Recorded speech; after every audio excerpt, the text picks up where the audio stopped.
Welcome to the Search of Entrepreneurship and Regional Development podcasts. Each publication in our journal is a great opportunity to share significant and audacious contributions to a large audience. My guest today is Margot Leger from Utrecht University. She recently published an article entitled The Role of Effectiveness of Non-Formal Training Programs for Entrepreneurship in Sub-Saharan Africa, a systematic literature review. She co-authored this paper with Jelena Arsenijevic and Niels Bosma. It has been published in Entrepreneurship and Regional Development, a journal edited by Taylor and Francis. Margot, welcome to our podcast. Thank you so much, Vincent. It's wonderful to be here. Can you tell us what is the origin of your paper? What have you decided to address this particular topic, and what is the question you aim to answer? Yes, I'm from South Africa, and growing up in an economy like ours, we really see the importance of employment. I think currently South Africa is one of the highest unemployment rates in the world. And entrepreneurship is seen often as a way to create sustainable livelihoods for people and create business.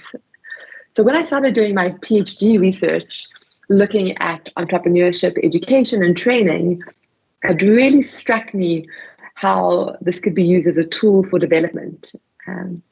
So I was curious to survey the literature and see what the potential of non-formal training programs were and how they could be used as a tool for the promotion of entrepreneurship in sub-Saharan Africa.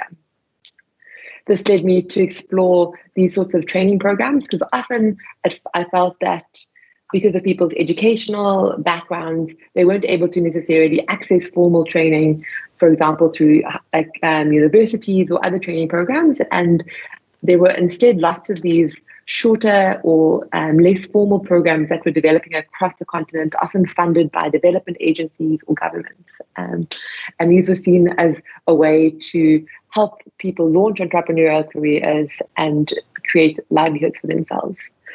At the same time, on a personal level, my husband's a budding entrepreneur. And while I was writing the paper, he himself was going through a lot of these sorts of accelerators and training programs.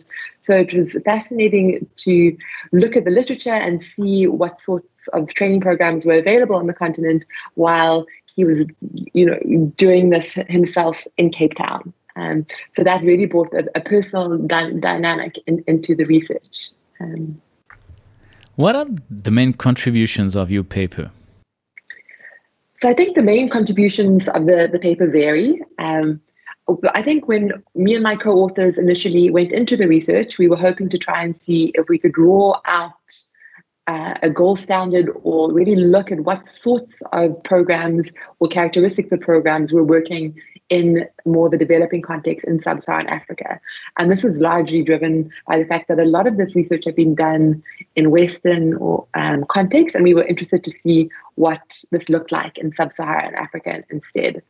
But I think while we were doing the scoping and of the literature and seeing what research had been out there, we saw there was a really significant variations of the types of programs.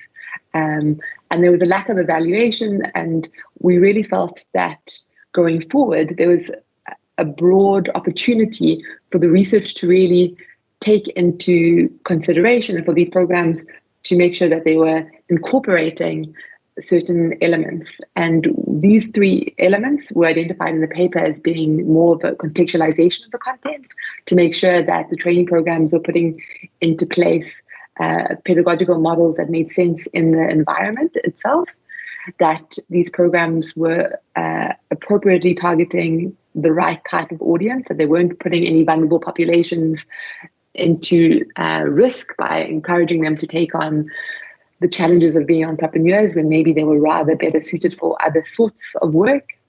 And lastly, that these programs took into account the broader entrepreneurial ecosystem that existed around them, that they were thinking not just limitedly looking at the training program and the training program community, but looking more broadly into the society around the entrepreneur to see where things maybe had problems, where there was lacking of particular infrastructure or resources, and where things could be built up and taken advantage of. So that's where we hope to contribute with this research. What was for you the main theoretical or maybe methodological challenge or challenges in addressing such a question and doing this literature review? I think one of the biggest methodological challenges that we faced was processing the huge amount of data that we received when we plugged in really broad search terms for our systematic literature review. We hoped to have a wide-ranging understanding of what the literature on training programs and accelerators and hubs and everything look like. So in order to do this, we didn't limit the journals specifically to, say, entrepreneurial education journals. Instead, we broadly were open to a wide variety of journals that were maybe outside of, say, the top journals in the field, that opened up into other sorts of publications. And because of this, we had a huge number of abstracts that we pulled from our databases and it took me and my co-authors a very long time to go through all of them to make sure that we were including the right articles. This also was more of a challenge because we had a variety of different methodologies in the papers that we pulled, which meant that we had to really go through them and try and draw out points of comparison and how we could really do and make a thorough understanding of the literature that was out there.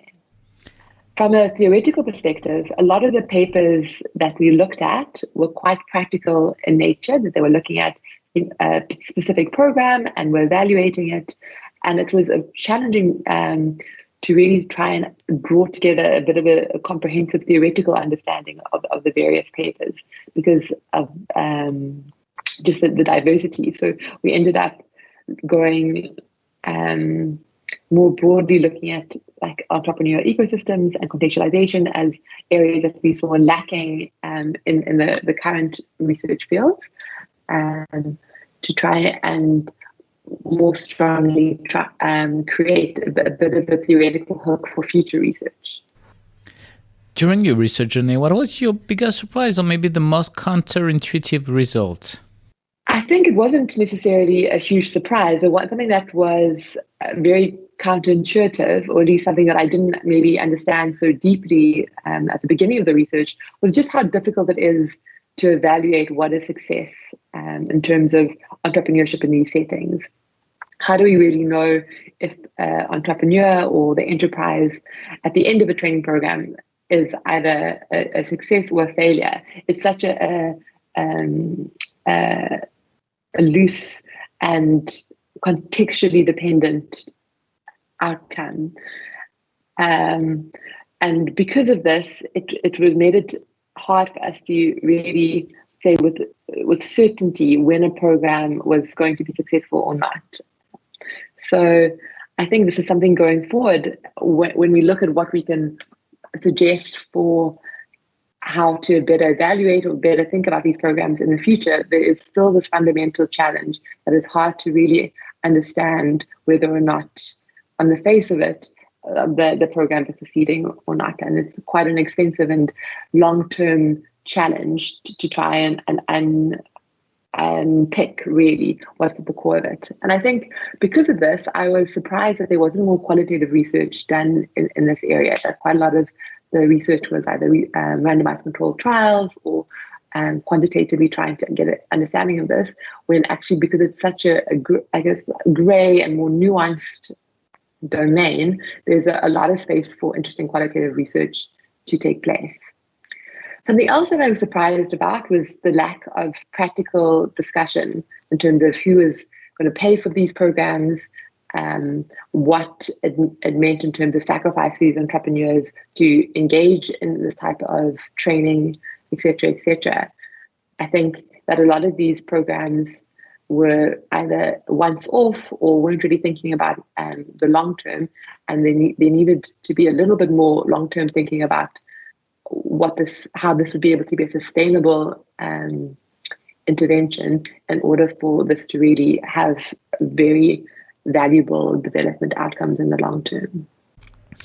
What are the main implications of your work for scholars, entrepreneurs, managers, policymakers, practitioners in general? So I think what we came away with after the end of the research was that there was no such thing as a gold standard for what entrepreneurial training programs look like in a non-formal context. Instead, there were lots of different ways that this could unfold, and we felt that it was really important that practitioners or people in this space really took into account the three areas that we highlighted. That's contextualization of the training program, making sure that there was the right participant fit, and an understanding of a broader entrepreneurial ecosystem that the training existed within. There was also the feeling that incubation process and the training of entrepreneurs is not something that happens overnight. Instead, it's more of a long-term endeavor, and that practitioners needed to really make sure that they understood this when they were going into setting up training programs and working in this space.